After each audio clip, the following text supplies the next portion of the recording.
Pode ir, Bartemis? A hora que você falar o que aí, eu já... Olá, irmãos. Mais uma vez estamos aqui.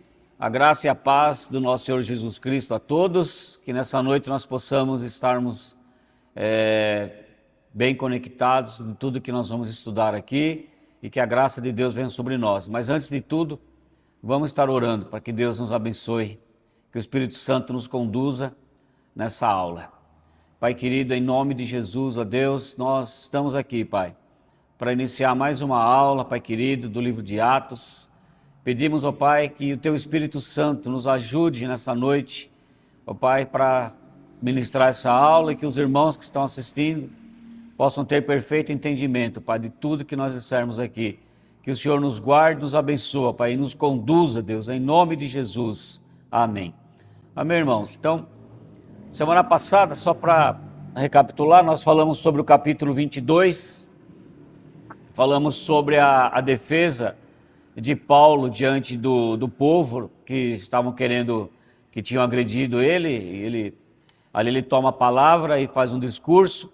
Falamos sobre a revelação do discurso de Paulo, que ele teve ali para aqueles irmãos, a revolta do povo, né, quando ele mencionou que Jesus Cristo o enviaria para longe para que ele pudesse pregar aos gentios. Aí quando ele falou sobre os gentios, sobre aquela revolta, e Paulo depois ele é tirado ali do meio do povo e depois ele é levado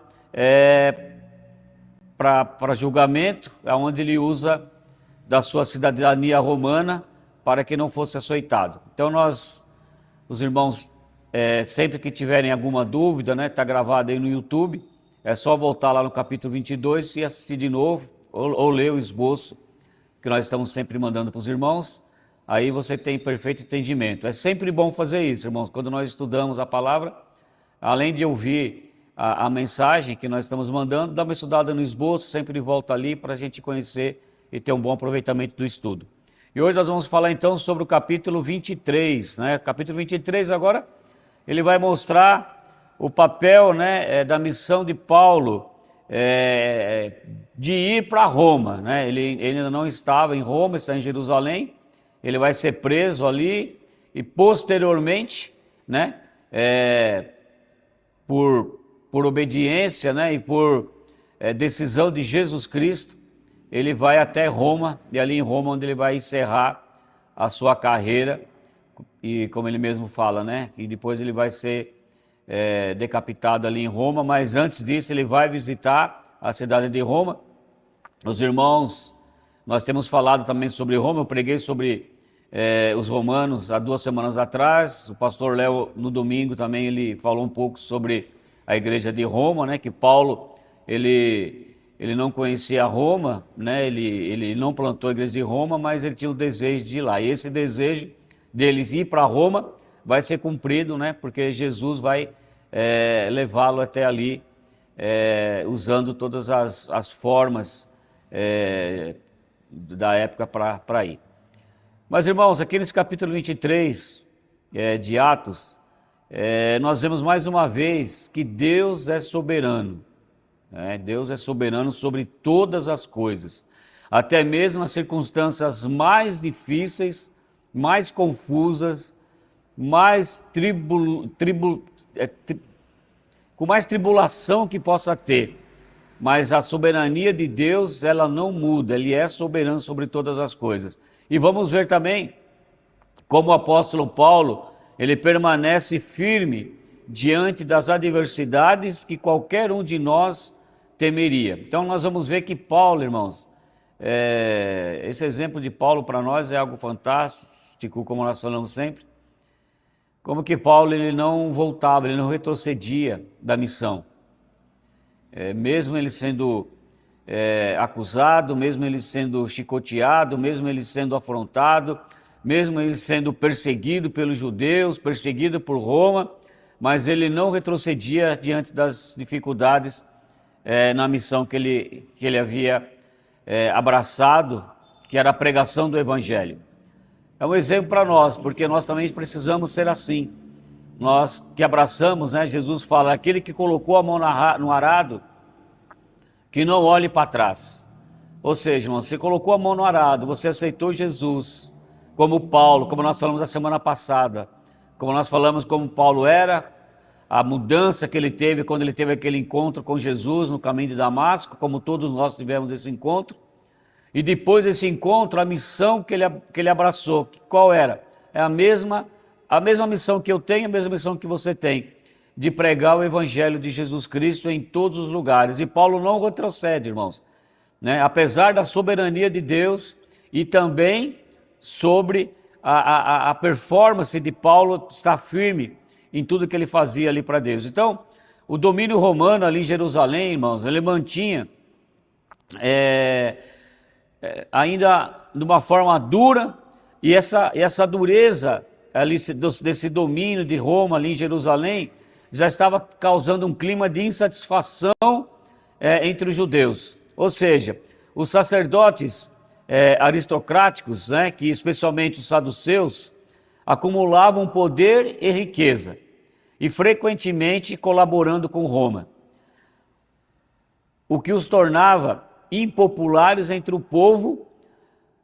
Olha só, irmãos, então, os saduceus, que era aquela classe de judeu, da liderança da igreja na época, né, que era aquela classe que liderava, e era os aristocratas, como fala, era a parte rica, né, eles eram os mais ricos, e eles tinham muito de estar unido com Roma, em tudo que Roma colocava sobre Jerusalém ali. Isso estava trazendo insatisfação pelo povo, ou seja, o Sinédrio, que era o principal conselho religioso e jurídico da época dos judeus, ou seja, o Sinédrio naquela época, irmãos, para os irmãos terem uma ideia, além dele ser um conselho religioso, ele era um sistema jurídico, ou seja, era como o nosso STF hoje. Então ele estava dividido entre os fariseus e entre os saduceus. Olha só, para os irmãos entenderem. Então tinha essas duas classes de judeus que lideravam ali no Sinédrio. Uma parte que eram os saduceus, que eram alinhados ao governo de Roma, e outra parte que era dos fariseus, né, que tinham profundas divergências, até mesmo teológicas, com os saduceus. Ou seja, qual que era a diferença entre os fariseus e os saduceus? Ou seja, os fariseus eram próximos do povo. Ou seja, o fariseu era aquela classe de liderança ali, tanto religiosa como jurídica, que era mais próxima do povo.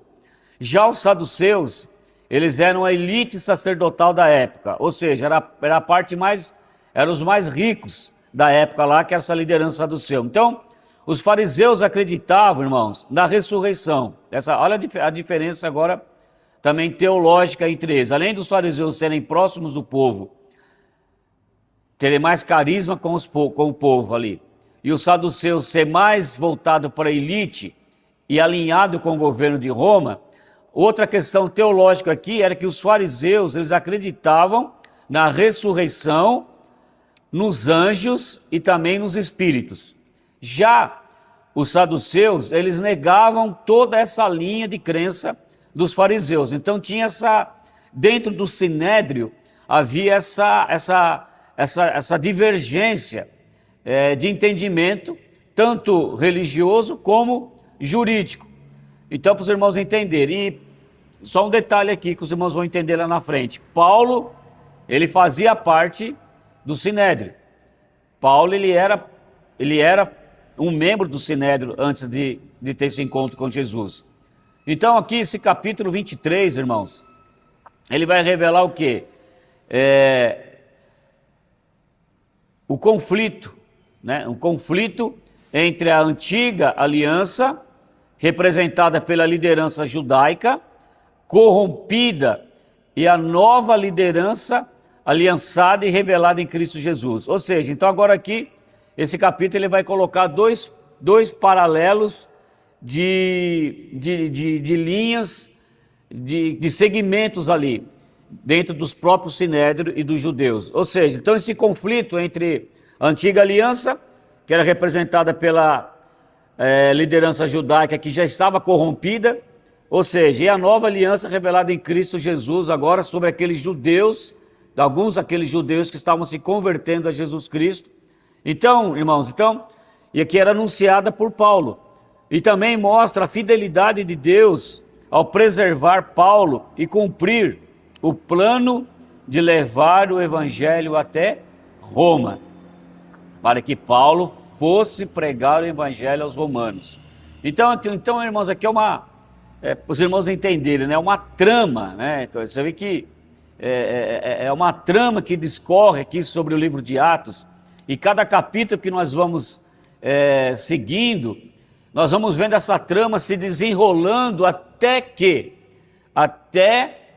Paulo possa chegar até Roma, que era o quê? Que era o capítulo final da vida dele, que era onde ele ia encerrar a missão dele. Então, Jesus já tinha um projeto, um plano traçado para a vida de Paulo, que era levar Paulo até Roma. Os irmãos sabem que Paulo não foi aquele que fundou a igreja de Roma, né? Foram alguns dos irmãos que estavam se convertendo, alguns dos discípulos que se converteram ali e foram para Roma, estavam em Roma e se fundaram a igreja. E Paulo não tinha ido lá ainda. Então aqui agora, irmãos, nós vamos que esse capítulo vai ser desenrolado até que Paulo vá para Roma.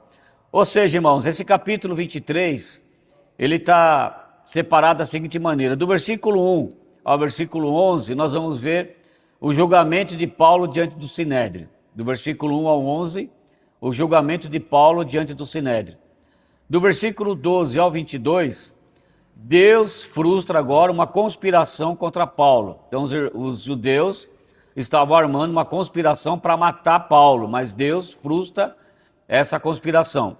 E do capítulo 23 ao 35, vai mostrar a proteção de Paulo até Cesareia. É onde ele é levado para Cesareia e é protegido agora pelo comandante e as suas tropas para que ele chegasse até Cesareia, diante ali do governador, ele pudesse expor a sua defesa.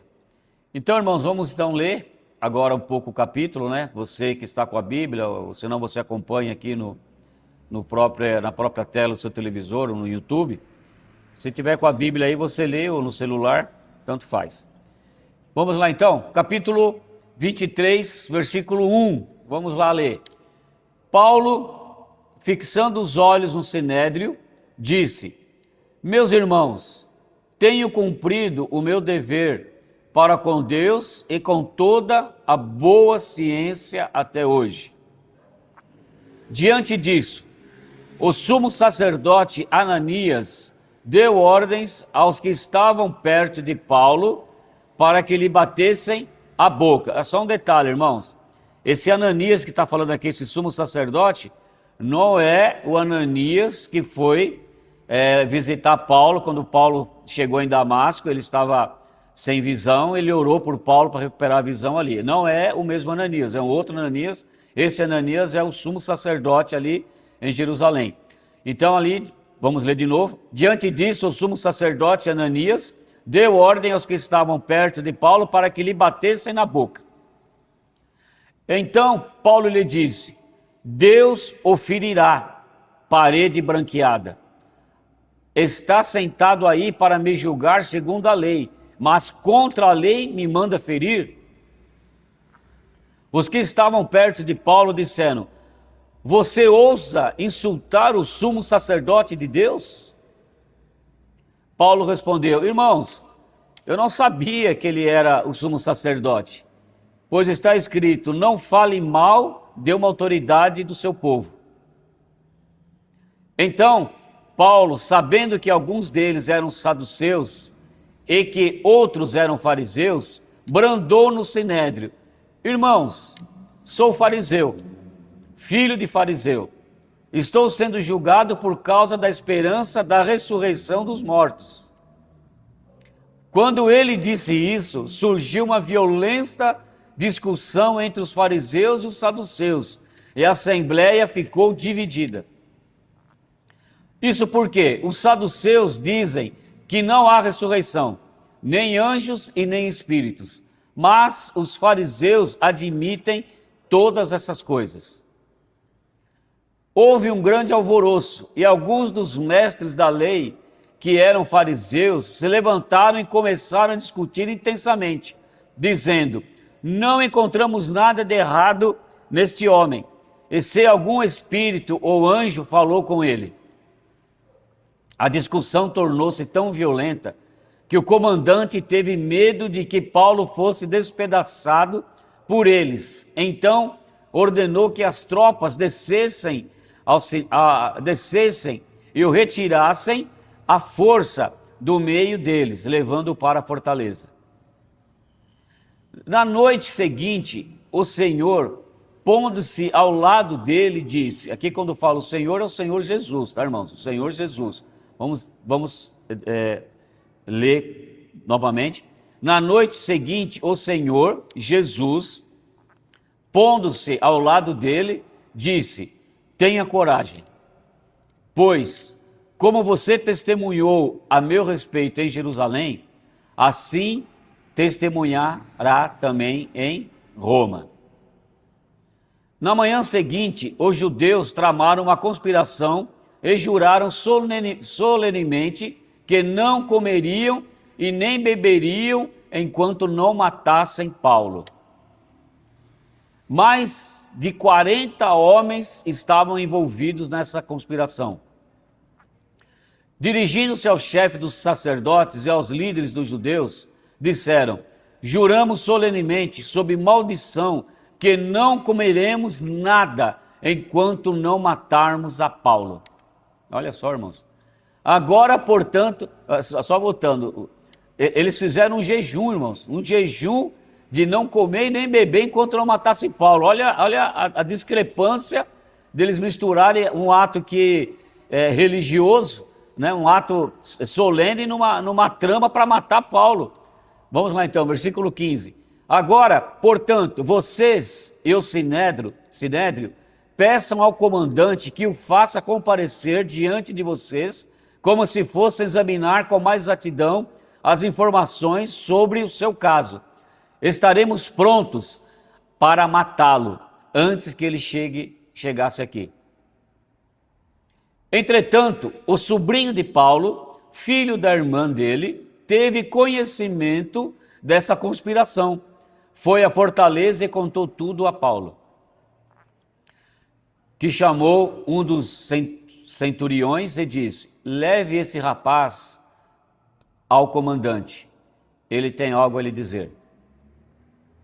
Assim, ele o levou ao comandante. Então o centurião disse: Paulo, o prisioneiro, chamou-me e pediu para que eu trouxesse esse rapaz, pois ele tem algo a dizer. O comandante tomou o rapaz pela mão, levou à parte e perguntou: o que você tem para me dizer? Ele respondeu: os judeus planejaram pedir-te que apresente Paulo ao Sinédrio amanhã, sob o pretexto de buscar informações mais precisas a respeito dele. Não te deixes convencer, pois mais de 40 deles estão preparando uma emboscada contra Paulo. Juraram solenemente não comer nem beber enquanto não o matarem. Estão preparados agora, esperando que prometas atender ao pedido deles. O comandante despediu o rapaz, recomendou-lhe: não diga nada a ninguém o que você me contou. Então, ele chamou 2 dos seus centuriões e ordenou-lhes: preparem um destacamento. Olha a quantidade de pessoas que o comandante vai colocar para acompanhar Paulo. Preparem um destacamento de 200 soldados, 70 cavaleiros e 200 lanceiros, a fim de irem a Cesareia esta noite às 9 horas. Olha só, irmãos, 200 soldados, 70 cavaleiros e mais 200 lanceiros. São 470 homens para acompanhar Paulo até Cesareia. 24. Providenciem montarias para Paulo, levem-no em segurança ao governador Félix. O comandante escreveu uma carta nesses termos: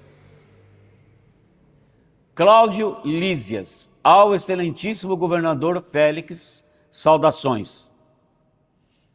Este homem foi preso pelos judeus, que estavam prestes a matá-lo, quando eu, chegando com as minhas tropas, os resgatei, pois soube que é um cidadão romano. Queremos saber por que o estavam acusando. Levei-o para o sinédrio deles.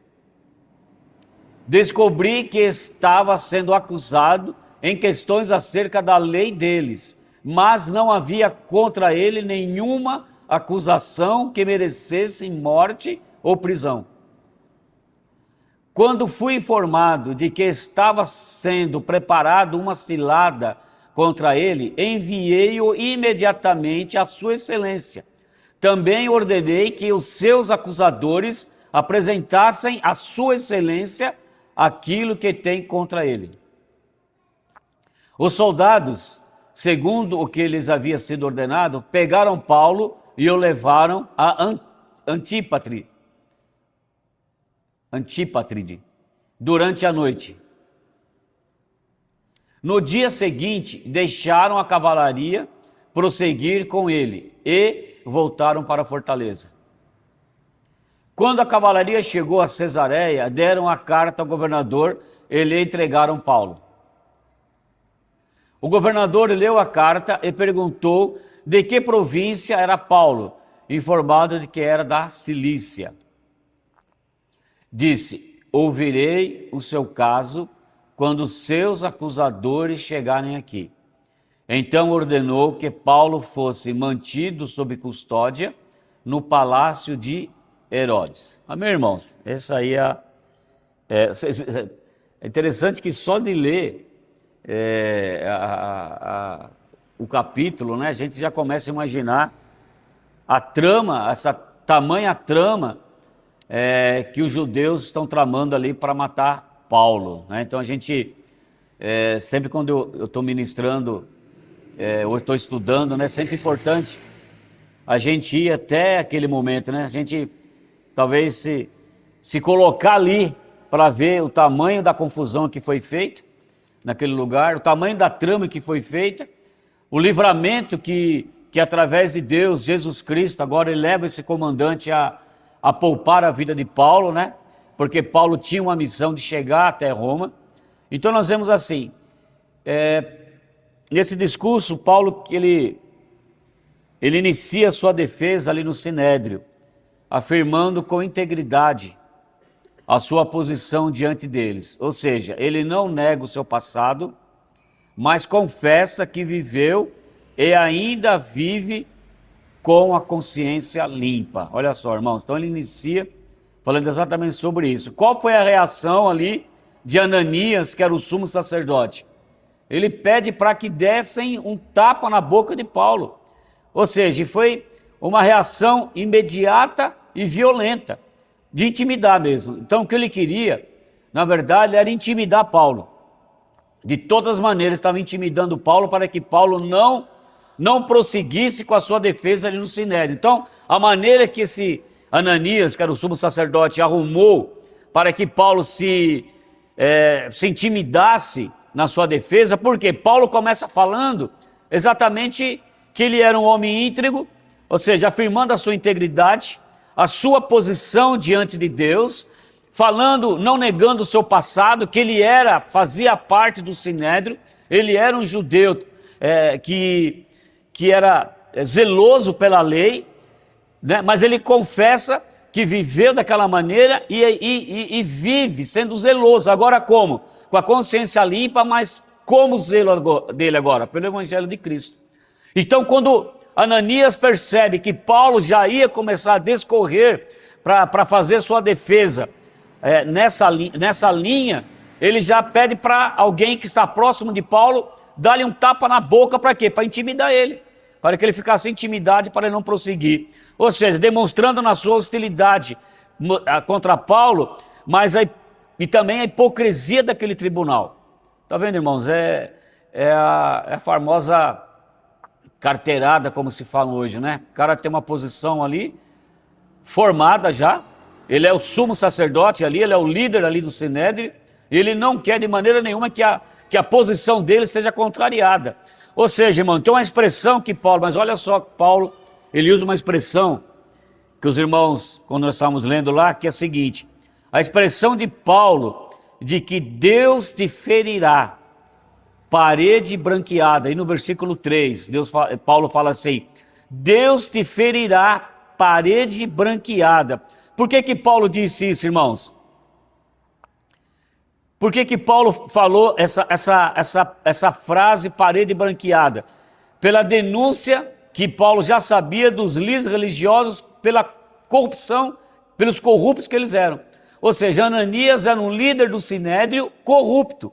Ou seja, que por fora ele apresentava santidade, mas por dentro estava cheio de corrupção. E Paulo, os irmãos sabem muito bem que Paulo fazia parte do Sinédrio, e Paulo conhecia muito bem com quem ele estava lidando ali. E Paulo sabia muito bem da maneira que aquele tribunal, tanto religioso como jurídico, trabalhava. Sabia da corrupção que existia ali. Então, como Jesus já havia afirmado lá em Mateus 23, 27, né? Ananias não agia como um verdadeiro sacerdote diante de tamanha corrupção. Não agia. Ou seja, por esse motivo, Paulo usa de um tom de ironia. Foi ironia. Quando Paulo disse ali, que nós lemos lá, eu não sabia que ele era o sumo sacerdote. Por que ele falou nisso? Por ironia. Ao dizer que não sabia que ele era o sumo sacerdote, Paulo, ele usa ali de sabedoria, sabendo das divisões, usa de sabedoria, por conta do quê? Porque ele sabia da corrupção. E Jesus já dizia que aquele bando era um bando de corrupto, eram sepulcros caiados. Por fora eles apresentavam santidade, mas por dentro estavam cheios de corrupção. Era exatamente o que tinha naquele tribunal. E quando o Paulo usa esses termos que não sabia, foi para ironizar mesmo. Por que ironizar? Porque um sumo sacerdote jamais poderia ter as atitudes que aquele Ananias estava tendo. E muito menos essa atitude violenta que ele teve de agredir a Paulo. Mas, irmãos, Paulo, ele, usando a sabedoria que Deus havia dado para ele pega agora, da mesma maneira que Ananias quis intimidá-lo, olha a sabedoria de Paulo.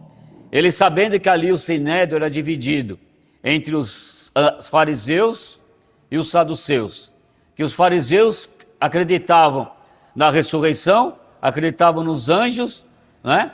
E acreditavam nos espíritos. E os saduceus, eles não aceitavam essa linha teológica. Olha o que Paulo fala, ele fala assim: eu sou fariseu, filho de fariseu, ou seja, estou sendo julgado aqui nesse Sinédrio por causa da minha esperança na ressurreição dos mortos. Aí que ele joga agora essa linha de defesa dele, exatamente por quê? Porque ali o Sinédrio estava dividido. Uma parte acreditava na ressurreição dos anjos e dos espíritos, e a outra parte não acreditava. Então ele joga exatamente essa questão agora para quê? Para provocar mesmo, para provocar uma confusão ali. Então essa afirmação de Paulo, ela provoca um debate acalorado entre os fariseus e os saduceus, dividindo a assembleia. Ou seja, então os fariseus agora estão falando, mas o que esse homem está dizendo não é nada de errado. Isso os fariseus falando, não é nada de errado. E se algum anjo revelou isso para ele? E já os saduceus, que não acreditavam, aí começou aquele bate-boca, aquela confusão na assembleia. Ali, pelo jeito, foi muito acalorada, a ponto do sacerdote, né, quando viu aquela situação se tornar caótica, o que acontece? O que ele faz? Ele intervém, tira Paulo dali, para evitar que ele fosse despedaçado, porque um grupo estava querendo massacrá-lo e o outro estava querendo defender. Então, aquela confusão, o comandante tira ele dali exatamente para preservar a vida dele, mas tudo isso, irmãos, dentro de um projeto de Deus. Então, naquela noite, o próprio Jesus agora, quando Paulo volta para Fortaleza, quem que o visita naquela noite? O próprio Jesus, encorajando a Paulo. Ali no versículo 11 diz, né? Coragem. Olha ele falando para Paulo, irmãos, imagina você no seu quarto, no meio de uma trama dessa, por conta do evangelho, quem recebe a visita, irmãos, ali no quarto dele? O próprio Jesus. E fala assim para ele, coragem, assim como você testemunhou ao meu respeito em Jerusalém, deverá testemunhar também em Roma. Ou seja, era uma garantia que Jesus estava dando, você não vai ser morto aqui. Eu estou te guardando. Os irmãos lembram que alguns capítulos atrás, nós falamos sobre isso. Se não me engano, no 19 ou no 20, que Jesus falou para ele que ele ia guardar ele em qualquer situação. E Jesus vem aqui agora reafirmando isso. Por quê? Porque o projeto de Jesus agora para Paulo, a missão de Jesus, ela iria se encerrar em Roma.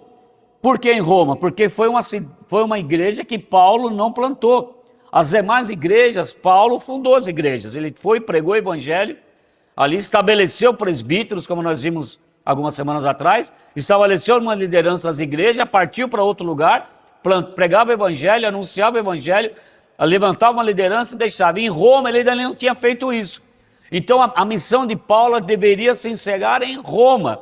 Por que em Roma? Porque ele era o único lugar ainda, dentro da missão que foi estipulada para Paulo, que ele ainda não tinha ido falar do evangelho. E Jesus, ele tinha esse projeto para Paulo, para ele ir para Roma e falar do evangelho em Roma, onde ele encerraria a carreira dele ali. Então, irmãos, essa promessa é um ponto central desse capítulo. Então, vamos ver a importância dessa visita de Jesus, porque ele é o ponto central desse capítulo. Apesar das ameaças, das injustiças, o plano de Deus permanece firme. Amém, irmãos? Olha só. Assim como Paulo, eu e você, também temos planos de Deus na nossa vida. E nenhum plano de Deus na minha vida e na sua vida vai ser frustrado. Se é de Deus, irmãos, pode acontecer o que for. Pode vir retaliação, pode vir acusação falsa, pode vir até mesmo agressão, pode dificultar-nos de toda maneira, mas, irmão, se Deus tem um projeto na sua vida, fique em paz. A mesma maneira que Jesus está dizendo aqui para Paulo, coragem, coragem. Assim como você testemunhou ao meu respeito aqui em Jerusalém, o meu desejo para você é que você vá testemunhar em Roma. Agora, qual é o desejo que Jesus tem para a sua vida, meu irmão? E para a minha vida? Precisamos descobrir. E como descobrimos, irmãos? Como se você acha que Jesus apareceu para Paulo ali? Ele estava fazendo o quê? Ele estava jogando no celular? Ali na Fortaleza? Ele estava assistindo minissérie? Não, irmãos. Paulo estava orando. Orando. E às vezes a gente quer ter experiência com Deus, irmãos, e os tempos vagos que nós temos é para joguinho de celular, é para ter minissérie, futebol, tantas outras coisas, irmãos, e nós queremos ainda ter revelação de Deus na nossa vida. Irmãos, nós precisamos entender isso, só tem revelação de Deus quem busca revelação, e revelação está onde? Está na oração, na leitura da palavra, na intimidade com Deus, no devocional com Deus, é assim. Quando nós falamos aqui que Jesus apareceu para Paulo, irmãos, não foi, é porque Paulo estava dentro de um projeto de Deus na vida dele. Agora, se nós estamos dentro de uma igreja, mas a nossa vida, como o próprio pastor Léo falou aqui no domingo, se segunda, terça, quarta, quinta, sexta, sábado, a nossa vida é para nós e para aquilo que nós fazemos e que nós gostamos e não é para Deus, irmãos, só o domingo, é só o domingo que a gente vem para o culto, ou só na quarta-feira no grupo. Não, irmãos, a vida de Paulo ela é intensa, intensidade, continuidade. A vida do cristão, ela precisa ser intensa, contínua com Deus. É assim que nós temos a revelação do que Deus tem para a nossa vida. Senão, nós sempre escutamos as mesmas coisas. Ah, estou desanimado. Ah, estou cansado. Ah, estou fraco. Ah, não estou sentindo a presença de Deus. Não vai sentir mesmo, irmão. Olha Paulo. Surrado, apanhou, apanhava direto, acusado, levando de um lado para o outro, sendo jogado de um canto para o outro, mas ele tinha quem? A presença de Deus constante na vida dele. Essa aqui é uma lição, irmãos. Nós estamos aqui estudando o livro de Atos, irmãos. Não é para passar tempo, não. Não é para a gente, porque nós não tínhamos o que fazer, vamos arrumar, não. Não é não, irmãos. Isso aqui é prioridade na nossa vida. Deveria ser uma prioridade na sua vida. Buscar as coisas de Deus deve ser uma prioridade na sua vida. Quando, pastor? Segunda, terça, quarta, quinta, sexta, sábado, domingo. Segunda, terça, quarta, quinta, sexta, sábado, domingo. Todos os dias temos que ter esse projeto. Quando nós estamos assim, nós temos certeza que pode vir problema financeiro, pode vir desemprego, pode vir, seja lá o que for. O diabo pode se levantar, o diabo pode sentar, o diabo pode deitar, o diabo pode fazer o que quiser na sua frente, mas que o plano de Deus vai se cumprir. É ter coragem, como Paulo falou. Então essa promessa é o ponto central aqui desse evangelho. É por isso que eu me deti aqui. É por isso que eu estou me detendo nesse ponto, irmãos. E eu gosto, e eu repito mesmo, sou repetitivo mesmo, porque o apóstolo Pedro falou, não canso de dizer sempre as mesmas coisas. Se é coisa boa para nós, tem que repetir mesmo. E esse é o ponto central. Então, apesar dessas ameaças de justiça, o plano de Deus permanece firme na vida de Paulo. A promessa, irmãos, dada por Cristo a seus discípulos, ela foi experimentada por Paulo de forma visível e audível. Qual foi essa promessa? Está lá em Mateus capítulo 28, versículo 20. Quando ele diz, eis que estou convosco todos os dias, até a consumação do século. Então aqui, irmãos, aquilo que Jesus prometeu aos discípulos, antes nos últimas palavras dele, lá em Mateus, antes dele ascender aos céus, ele disse, eis que estou aqui, estou com vocês, vou estar convosco todos os dias, até a consumação do século. Ele disse, todos os dias eu vou estar com vocês. Então Paulo está vivendo exatamente isso. Ele está vendo que Jesus não abandonou ele. Apesar de todas as afrontas, de tudo que ele passou, ele tem sempre Jesus encorajando ele, dando uma palavra para ele, estando com ele todos os dias. Agora, qual que é o nosso problema? Jesus está conosco todos os dias. Agora, quais os dias que você está com Jesus? Essa é a questão. Essa é a diferença. Essa é a diferença de quem serve e de quem consome. Quem serve a Jesus está com ele todo dia. Quem consome só vem no domingo. Quem serve está com ele o tempo todo servindo. Quem quer consumir só vem com ele quando convém. Então, irmãos, essa é a diferença. Então, mas Jesus ele está conosco todos os dias. Agora a diferença é que muitas vezes eu e você a gente não rompe naquilo que a gente quer fazer, prosperar naquilo que ministerialmente nós queremos, profissionalmente nós queremos, na nossa família nós queremos, é porque nós só estamos com Jesus, não como servos, mas como consumidores. Paulo aqui, irmãos, ele era servo, a ponto de colocar a sua própria vida em risco a favor do evangelho.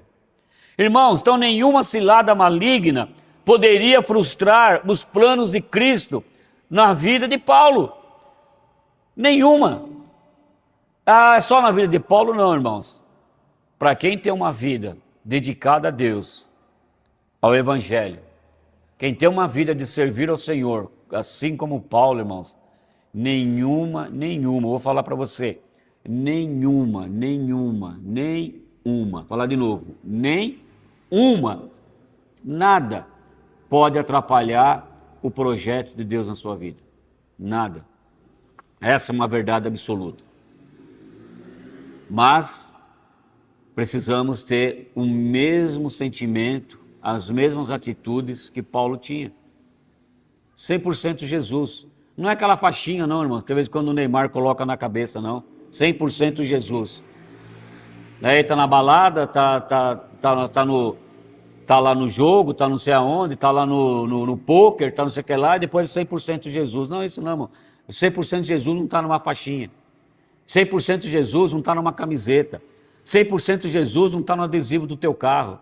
100% Jesus, irmão, não está no emblema que você coloca na sua porta, não. 100% Jesus tem que estar com o coração. É o coração. Não adianta falar que você é de uma igreja, não adianta falar que você é crente, é evangélico, é gospel.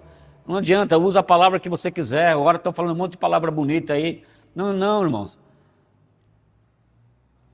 Lá em Antioquia, pela primeira vez, aqueles meninos discípulos foram chamados de cristãos. Por quê? Porque eles serviam da mesma maneira que Jesus. Então, irmãos, ser Jesus, assim, dessa maneira. Agora, para pessoas assim, nenhuma cilada, nada pode atrapalhar o que Deus tem na sua vida, o que Deus no seu ministério, o que tem na sua casa, na sua família, nada, irmãos. Mas 100% Jesus, não na faixinha, não na camiseta, no coração. Ou seja, irmãos, no dia seguinte, então, aqui diz que 40 judeus, né, fizeram um juramento extremo, né? Olha só como são bacanas esses caras, né? Fizeram um juramento ali a Deus, são judeus, temente a Deus, da lei mosaica. Então eles fazem o quê? Um jejum. Não, vamos fazer um jejum. Olha que coisa linda, né? Parece que tem uma aparência de uma coisa maravilhosa. Vamos jejuar, não vamos comer e não vamos beber. Ou seja, enquanto nós não matarmos Paulo, e esse projeto deles maligno, desses líderes religiosos, foi revelando a profundidade do ódio e a corrupção daquelas autoridades. Olha só, revelando a profundidade do ódio e a corrupção daquelas autoridades. Olha só. Estão falando estão falando lá do Sinédrio, viu, irmão, de Jerusalém. Não estou falando aqui de nossos dias hoje, não. Apesar de ser bem parecido, né? Apesar do que nós estamos vivendo hoje aqui, em termos de judiciário, e executivo e legislativo, não está muito diferente do Sinédrio que tratava dos assuntos religiosos e jurídicos ali, não. Então, era um ódio, um discurso de ódio, que revelou a profundidade da corrupção daquelas autoridades. Ou seja, esse tipo de juramento que eles fizeram, né? Apesar dessa aparência de ser algo piedoso, jejuando, não vamos comer, não vamos beber, irmãos, era uma distorção da lei, dos princípios judaicos. Ninguém faz um jejum, ninguém para de comer, de beber, para matar alguém, fazer um plano para matar uma pessoa. É totalmente contrário ao que Deus quer para mim e para você, totalmente contrário do que Deus espera da humanidade, irmãos. Ou seja, eles iriam armar um plano de solicitar ao comandante que trouxesse Paulo para mais um interrogatório, e no caminho iam fazer uma emboscada para ele, para matar Paulo no meio do caminho. Olha só, irmãos, por que matar Paulo? Porque Paulo confrontava. Era um confronto da corrupção que eles tinham. Era um confronto para a lei que eles declaravam, mas não viviam. Era um confronto para eles. Mas, irmãos, Deus estava à frente. Deus sempre está à frente. O sobrinho de Paulo descobre, né, dessa trama, e rapidamente ele comunica a Paulo, e Paulo fala ao comandante, o comandante leva esse relato lá para Cláudio Lícias, né? Ele fala para o centurião, e o centurião leva lá para o comandante Cláudio Lícias. Ou seja, irmãos, esse detalhe é registrado, e que Lucas deixou bem registrado aqui. Ele destaca que naquela época, pelo fato do sobrinho dele ter ido até a fortaleza onde o Paulo estava preso, então destaca que os parentes do preso e os amigos podiam visitar o prisioneiro, né? Hoje em dia parece que nem os filhos podem visitar o pai na cadeia, né? Que está preso, né? Mas naquela época lá ainda estava mais flexível do que hoje ainda. os parentes e amigos podiam visitar o prisioneiro. Ou seja, o que explica o acesso do seu sobrinho, né, e ir até Paulo ali na fortaleza. Ou seja, irmãos, então diante desta ameaça que o sobrinho dele levou ao comandante Cláudio ali, resolve proteger Paulo. Então o comandante resolve proteger Paulo, prepara uma escolta militar, impressionante, né? Porque nós vemos a quantidade de homens que ele solicita ali. Por quê, irmãos? Porque Jerusalém e os arredores de Jerusalém estava cercado de bandoleiros e grupos rebeldes. Olha só, além da emboscada que os judeus estavam preparando para cercar Paulo no meio do caminho, além deles, ainda tinha muitos bandoleiros ali, ladrões, e muitos rebeldes também ali naquela região. Então ele prepara essa enorme escolta aí para levar Paulo até Cesareia, especialmente à noite, né? Porque eles iam viajar à noite. E por que ele fez isso? Porque Paulo é um cidadão romano. Qual que era o medo de Cláudio Lísias? Que Paulo fosse despedaçado no meio do caminho. Ele tinha que garantir que Paulo chegasse vivo até Cesareia diante do governador Félix. Porque se ele corre o risco desse homem morrer e ser morto no meio do caminho, ou seja pelos judeus, ou seja pelos rebeldes, ladrões, os bandoleiros que estavam ali, a situação dele ia ficar muito complicada, porque o que mais que ele tinha que fazer ali é proteger o cidadão romano, e Paulo era cidadão romano, como nós vimos na aula passada. Ou seja, então a viagem segue para a fortaleza ali de Antipatride, né? Esse nome aqui é complicado, hein? Antipatride, construída por Herodes. Então Herodes que construiu essa fortaleza. E dali até Cesareia, então, onde o governador Félix, né, o governador romano, ele ia conversar com Paulo. Mas o governador Félix, ao receber Paulo, ele decide aguardar a chegada dos acusadores, né, e mantém o apóstolo Paulo detido no palácio de Herodes. Então nós vamos ver no capítulo 24 como vai discorrer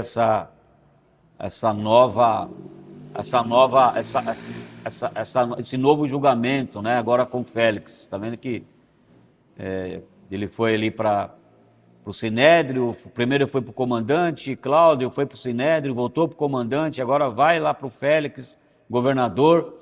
Aí vai subindo, irmãos, aí vai subindo, né? Assim, igual Jesus, quando foi levado de um lado para o outro, vai até Pilatos, Pilatos devolve ele para Caifás, Caifás ouve ele, devolve para Pilatos. Então é o mesmo caminho de Jesus, irmãos, a mesma coisa, até que agora, depois de toda essa audiência, esse número de audiências de Paulo, né, que todas elas acabaram em grandes confusões, agora ele vai estar lá diante do governador Félix, nós vamos ver nas próximas semanas, e Félix decide aguardar então que os acusadores cheguem ali para que ele possa ouvir as duas partes. Bom, concluindo, o que nós vamos aprender aqui, o que nós aprendemos nesse capítulo 23? Isso é importante, agora que entra a aula. Por quê? Porque agora é que a gente vai trazer uma conclusão do que a gente aprendeu com esses relatos, né, de mais um capítulo. Primeira coisa aqui que eu vejo, irmãos, que eu separei aqui, viver com consciência limpa diante de Deus é fundamental. Vocês lembram ali, né? Logo no início, Paulo já fala, né? Eu tenho integridade, sou fariseu, já foi falando, e eu estou aqui conscientemente em paz, né? Em outras palavras, né? Conscientemente eu estou em paz aqui. Ou seja, irmão, então viver com consciência limpa diante de Deus é fundamental. E Paulo tinha essa consciência limpa. Por que ele tinha? Porque ele não negou o passado dele. Ele não negou quem ele era. Ele não negou que ele, em nenhum momento, em nenhuma das vezes que ele teve ali nos tribunais, ele negou que ele não fosse um perseguidor de Jesus, que ele não fosse perseguidor da igreja, que ele não fosse zeloso pela lei. E pela lei, ele consentiu na morte de Estevão, pela lei ele colocava homens e mulheres na cadeia. Ele não negou nada disso, ele tinha consciência limpa. Por que consciência limpa? Porque um dia ele teve um encontro com Cristo. E a partir daquele encontro com Cristo, ele teve um arrependimento genuíno, irmãos. Então, o que nós precisamos, irmãos? Exatamente isso. Arrependimento genuíno é que traz uma consciência limpa diante de Deus. Por quê? Porque o nosso passado foi perdoado na cruz. Mediante o quê? O nosso arrependimento. E Paulo, ele deixa bem claro isso. Eu era isso. Zeloso pela lei, consentia na morte, prendia, fazia. Fui para Damasco para perseguir os cristãos. Mas no meio do caminho eu tive esse encontro com Cristo. A minha vida mudou. E agora, de Cristo, agora eu anuncio esse evangelho de Cristo Jesus. A minha consciência está limpa, eu estou limpo. Porque quando nós nos arrependemos, a Bíblia fala que o sangue de Jesus, né, ele nos lava e nos livra e nos liberta de todo o nosso passado, todo o nosso pecado. Então, mesmo quando os acusadores chegam ali e o julgam injustamente, porque o próprio livro de Romanos diz: quem tentará acusação contra os filhos de Deus, contra o escolhido de Deus? Se é Cristo quem justifica. Irmãos, então, essa consciência limpa, sabe por quê? Porque não sou eu que preciso me justificar. Não é você que precisa se justificar. Em Romanos diz que Cristo nos justifica. A nossa justificação agora é a cruz. A nossa justificação agora, para a nossa consciência ser limpa, é que nós entregamos a nossa vida para Jesus, nos arrependemos dos nossos pecados, servimos a Cristo, estamos lutando pelo Evangelho. Então não precisa agora se justificar, porque ele quer dizer aqui isso, porque agora é Cristo que me justifica. E não há acusação contra o escolhido de Deus, irmãos. Não há acusação. Então é isso que precisa. Então o que eu e você precisa, irmão? Você precisa se arrepender. Eu creio que você já se arrependeu dos seus pecados. Eu creio que a sua vida hoje, ela já não tem mais nada a ver com a sua vida do passado, assim como Paulo está dizendo aqui no Sinédrio. E a sua consciência está limpa. Quer falar, ele vem falar, mas você, quantas vezes nós já ouvimos isso, irmão? Você agora está numa igreja, você agora anda com uma Bíblia, você agora fala de Jesus. Sim, sou eu mesmo. Eu que era aquele viciado, eu que era aquele bebum, eu que até mesmo em alguns casos, né? Eu que matava, eu que roubava, eu mesmo. Porque Jesus Cristo me justificou. Eu sou uma nova pessoa, uma nova criatura. Então o que nós precisamos é isso. A injustiça, irmãos, e a corrupção existe até mesmo entre líderes religiosos, infelizmente. Nós vivemos uma época, e essa época que nós vivemos hoje, eu sempre falo para os irmãos aqui, ela não é muito diferente. Aliás, ela não é nada diferente daquela época, e eu acho que está até um pouco pior, porque a corrupção, ela tem entrado dentro da liderança religiosa das igrejas hoje, irmãos, infelizmente. E como aconteceu ali com Ananias, né? Que era um líder, ele era o sumo sacerdote, irmãos. O cara era o sumo sacerdote que estava totalmente envolvido com Roma, aceitava suborno, corrupto, para que ele facilitasse ali que Roma, para que ele ganhava dinheiro por corrupção, para legislar a favor de Roma, para ganhar dinheiro. Corrupção tomou conta dele, um líder religioso, um saduceu, que enriquecia, estava rico. Custa de quê? Custa de suborno, de corrupção. Um líder religioso, sumo sacerdote, irmãos. Infelizmente, essa praga do dinheiro, nos acompanha até hoje. Infelizmente, hoje nós temos visto isso entrando dentro das igrejas e dentro das igrejas evangélicas. Então nós temos que ter discernimento, irmãos, que nós precisamos orar. Irmãos, nos dê discernimento. Dê discernimento. Saber quem verdadeiramente é de Deus e quem não é. Quem está fazendo a obra do Senhor e quem não está.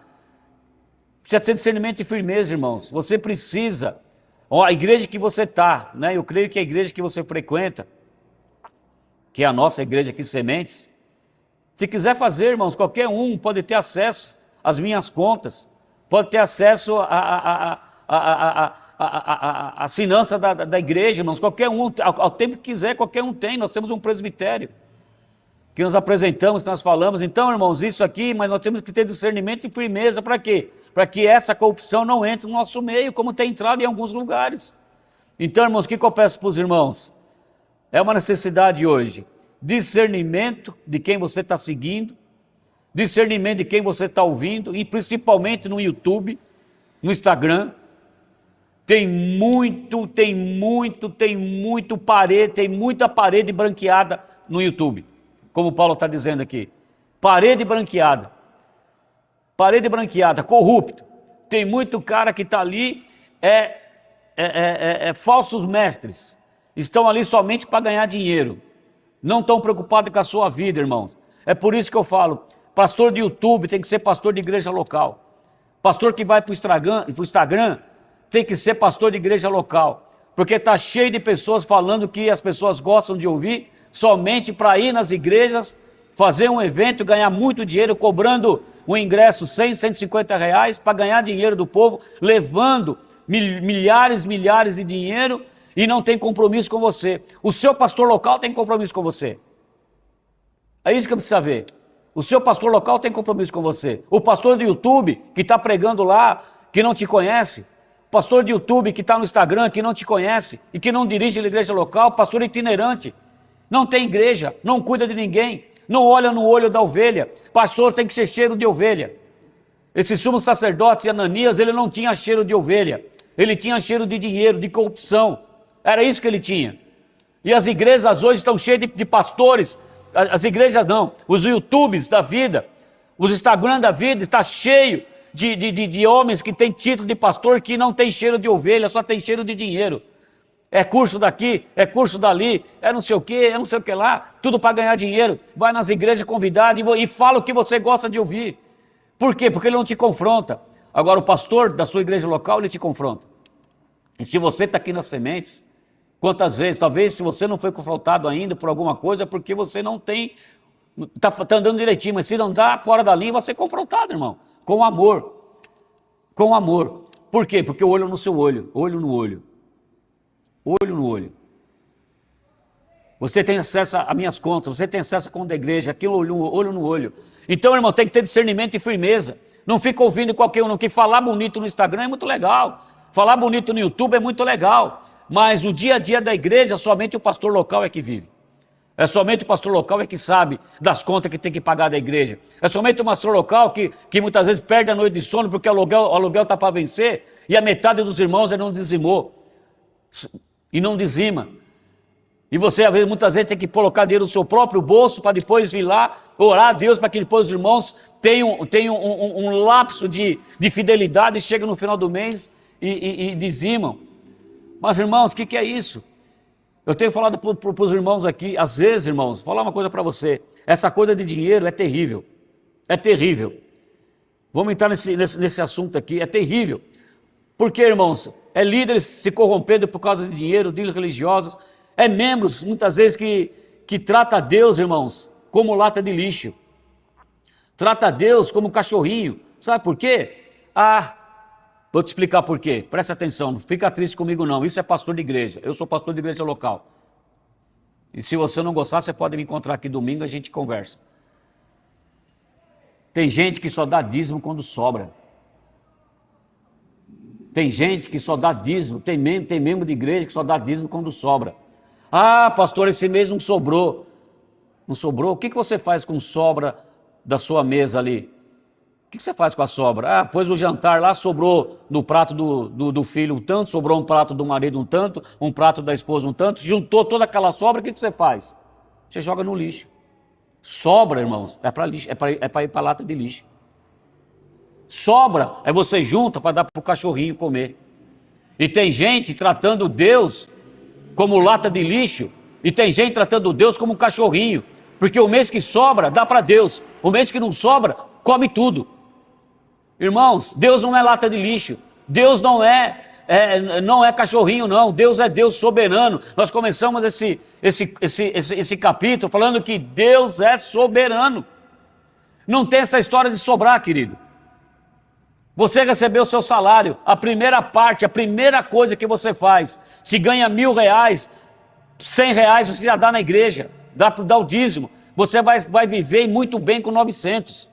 Se você ganha R$10.000, você vai separar os seus R$1.000. Primeira coisa, Deus é primícia, é a primeira coisa. Eu estou cansado de ouvir essa história. Ah, não sobrou.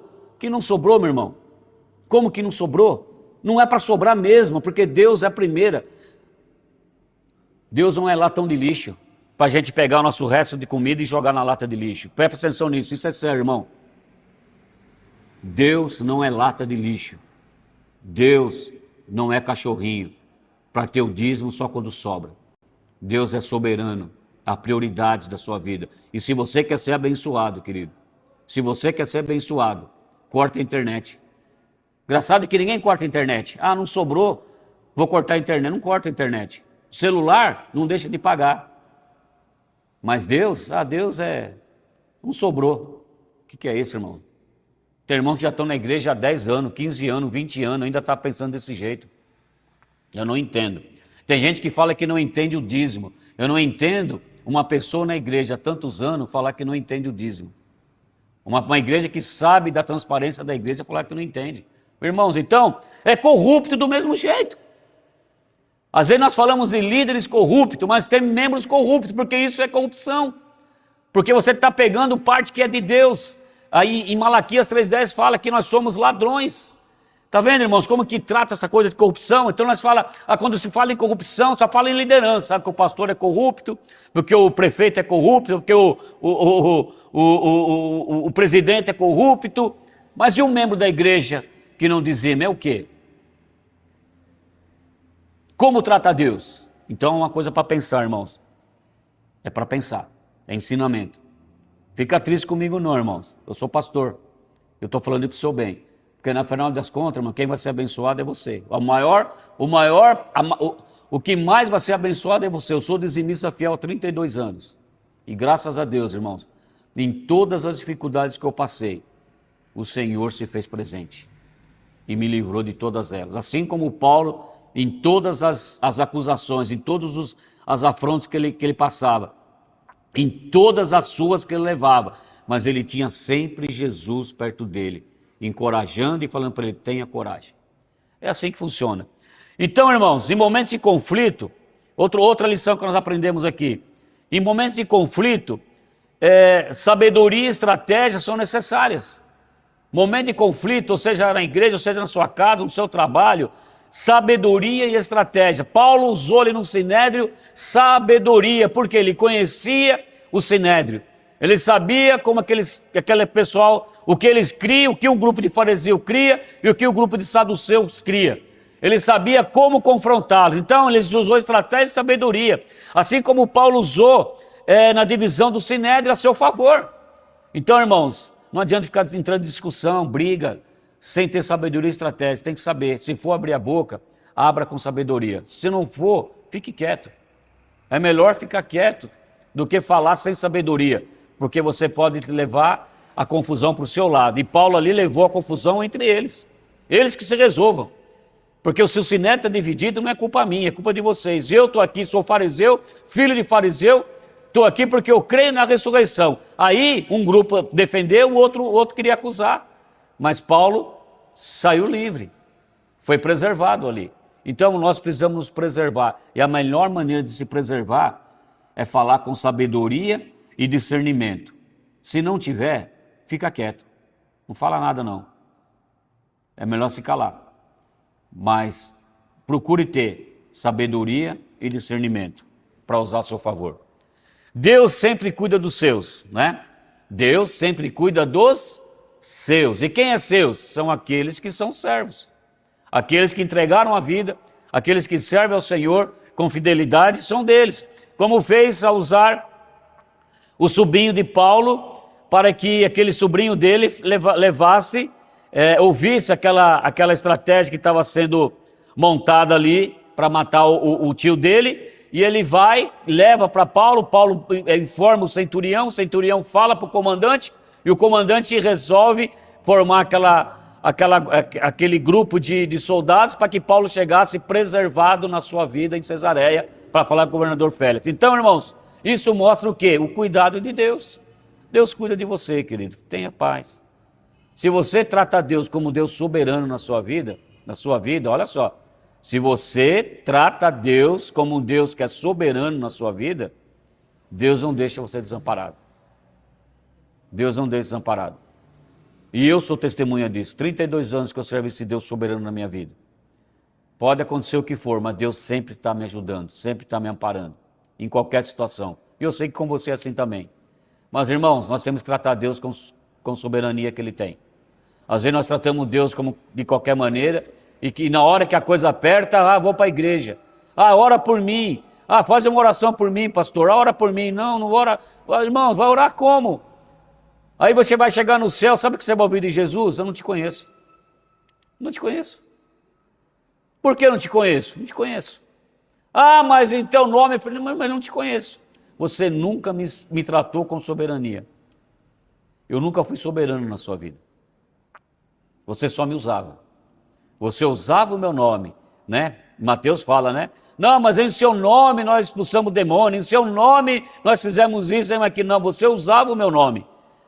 Mas eu nunca fui soberano na sua vida, eu não te conheço. Então, irmãos, Deus cuida daqueles que Ele conhece.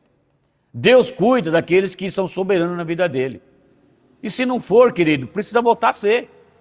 Tratar Deus como soberano, porque aí Deus vai cuidar. E Deus frustra qualquer plano, irmãos. Pode ser plano do diabo, pode ser plano de fulano, ciclano, beltrano. Não tem plano nenhum. Nenhuma arma forjada vai prevalecer contra mim e contra a sua vida. Porque Deus está cuidando. Você está entendendo isso? Deus está cuidando. A soberania de Deus, irmãos, supera qualquer ameaça. Mas olha só, a soberania de Deus supera qualquer ameaça. Deixa eu perguntar para você. Deus tem sido soberano na sua vida? Você tem tratado Deus como um Deus soberano na sua vida? Essas aulas é para isso, irmãos. É para a gente refletir. Nós estamos lendo a Bíblia hoje de uma forma diferenciada. Não é aquela da maneira que a gente lia, vai, dá sono, dorme, baba em cima da Bíblia. Não. A Bíblia que nós estamos lendo, irmãos, é detalhadamente. Deus, Ele precisa ser soberano. Agora, vai orar essa noite. E fala para Deus, Deus, eu quero que o Senhor seja soberano na minha vida. Eu preciso da sua soberania na minha vida. Porque, às vezes, nós tratamos Deus como alguém que está ali só para fazer favor para nós. Não.